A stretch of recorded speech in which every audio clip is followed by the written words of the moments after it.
Olá, todo mundo. Bom, eu escrevi aqui em cima, na nossa página, sobre a articulação entre concepção alternativa, zona de desenvolvimento proximal, curiosidade epistemológica, aqueles conceitos que a gente viu no bloco anterior, no bloco 1. Caiu até uma questão de curiosidade epistemológica na AP1. Então, por que eu coloquei esses conceitos? Como é que a gente pode articulá-los dentro das ciências da natureza que a gente apresenta para as crianças? Essa é a intenção desse vídeo, falar um pouquinho sobre isso e sobre um outro conceito que é a interdisciplinaridade e que talvez tenha que vir num vídeo posterior. Mas vamos lá. As concepções alternativas, elas vêm do construtivismo, né? Que está muito ligada à obra do Piaget. E elas correspondem a uma lógica interna, né? De cada um de nós. Cada um de nós tem essa lógica. Por exemplo, quando a gente está diante de uma janela, vamos nos imaginar crianças ou alguém ainda que não passou pela escola de alguma forma, enfim. Quando a gente está nessa janela, assim, debruçado, olhando o mundo, é muito normal, quando a gente percebe, né, durante muito tempo, durante horas seguidas, a gente percebe que o Sol ele vai tomando algumas posições ao longo do dia, do tempo. A gente vai percebendo que ele vai de um ponto a outro, ali, diante da nossa janela. Se a gente for no dia seguinte, se debruçar de novo na janela, igual uma namoradeira, um namorador, e ficar olhando de novo para a paisagem, a gente vai ver esse mesmo movimento do Sol. Bom, então, é natural, é lógico, não é errado.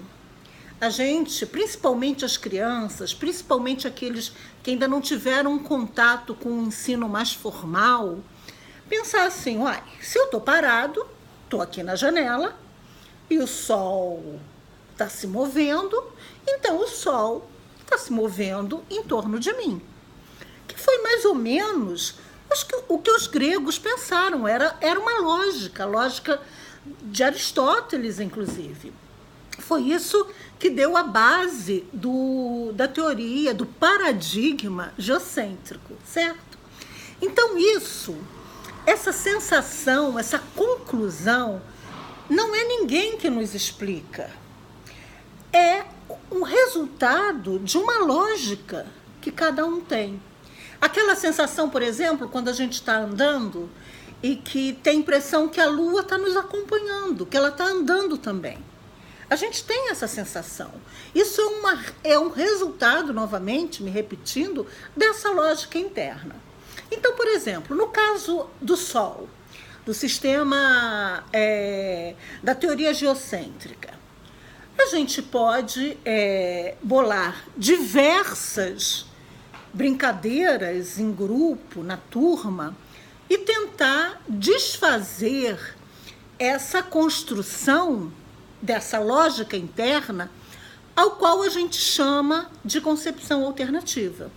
Então, as concepções alternativas com as quais a gente chega na escola são várias, de diversas naturezas, não só em astronomia ou não só em ciências, mas são várias. Por exemplo, quem nunca pensou que o cabelo, temos que cortar o cabelo na lua cheia?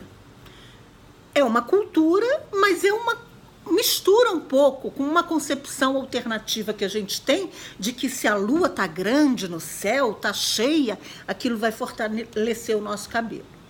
É claro que a avó da gente pode ter falado, a tia, a própria mãe, mas isso aparece dentro dessa lógica interna que justifica as concepções alternativas. E aí, para trabalhar com essas concepções, muitas vezes a gente precisa diminuir a zona de desenvolvimento proximal.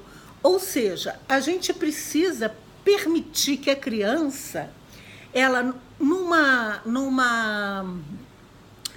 atividade horizontalizada, numa atividade em que ela se sinta igual ao outro no saber, naquilo que ela não se sinta assim tímida porque ela não entendeu, em especial atividades em grupo, que ela possa se aproximar desse conhecimento científico, né?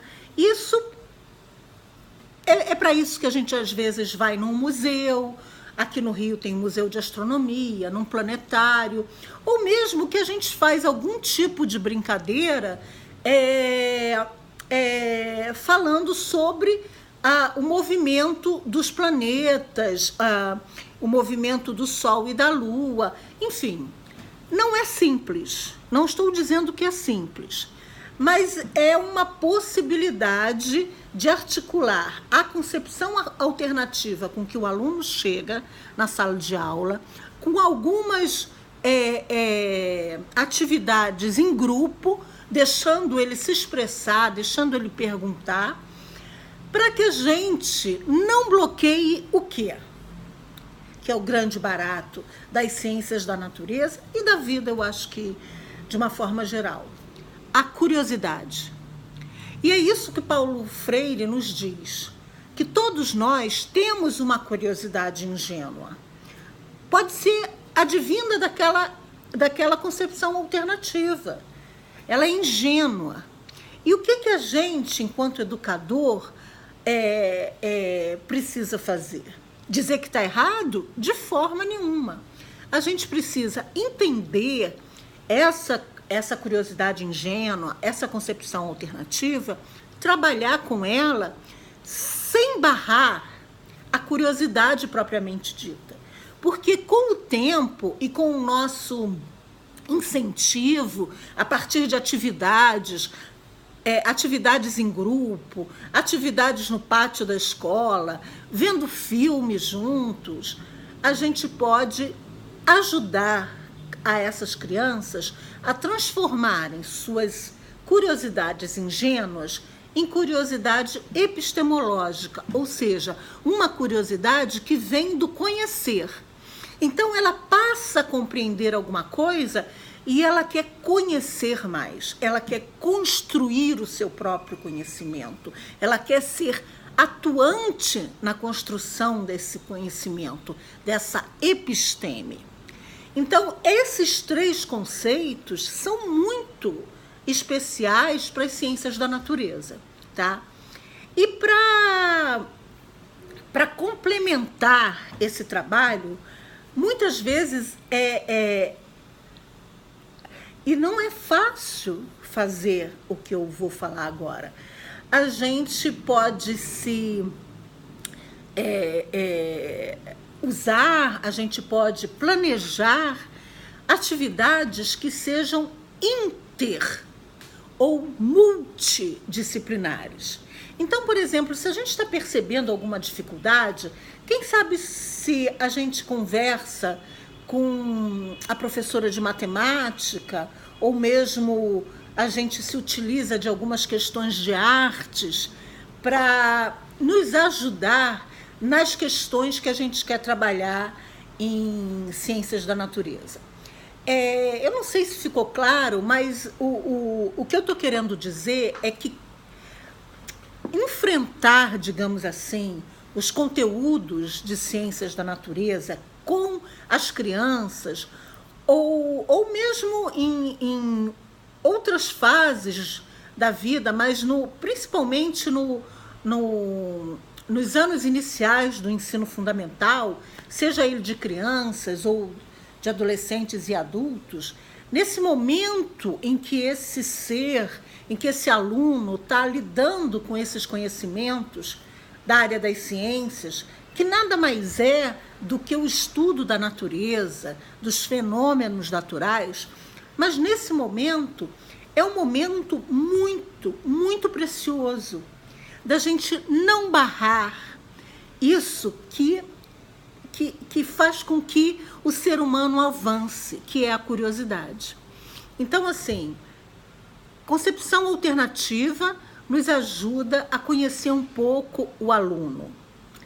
A zona de desenvolvimento proximal, dentro da teoria de Vygotsky, nos ajuda também a saber o que esse aluno traz de bagagem cultural, histórica, social, e nos ajuda, às vezes, a buscar alternativas que não seja exatamente do professor para o aluno, mas seja a relação aluno-aluno, que é uma relação muito bacana. E a curiosidade epistemológica que o Paulo Freire fala para a gente é exatamente aquela curiosidade que era uma ingenuidade, mas que agora ela vai adiante. Por quê? Porque aquele aluno quer saber mais. E quando a gente consegue que um aluno queira saber mais, aí, gente, vamos combinar? É o suprassumo do processo educacional, né? A gente fica com o coração cheio de alegria. Isso, às vezes, acontece, às vezes não, muitas vezes acontece na própria formação de professores, né? Tem muitas questões nesse sentido. Então, assim, a partir desse momento, eu vou colocar uns artigos que vão receber o nome de artigos sugestões. Eu não vou cobrar nada do artigo ali, né, na avaliação, mas são sugestões para aqueles que desejarem entender um pouco mais sobre as concepções alternativas de ciências e como algumas pessoas trabalharam com essas concepções do ponto de vista da interdisciplinaridade, tá ok? Então, é mais ou menos isso que eu queria apresentar aqui. E tem, aí sim, tem um artigo que vem numa das atividades que fala especificamente de interdisciplinaridade. E fala também, esse vídeo vai ficar um pouco longo, mas eu espero que caiba no YouTube, e fala também de uma outra, digamos assim, metodologia de trabalho, que é muito legal também com as crianças, principalmente nos trabalhos em grupo, que é o ensino por investigação. Ah, é? Você acha, então, que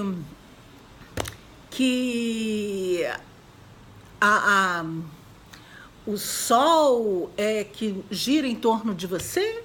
Então vamos pesquisar, vamos fazer um trabalho, vamos na biblioteca, vamos ler, vamos ver um vídeo juntos, vamos investigar, vamos pesquisar. Essa é uma pedagogia muito, muito interessante que a gente não utiliza, eu acho que a gente não utiliza da forma que ela deveria ser utilizada e desperdiça essa possibilidade de trabalhar juntamente com a turma por investigação, tá bom? Eu vou ficando por aqui para organizar mais as outras questões, mas eu volto, tá bom? Beijos!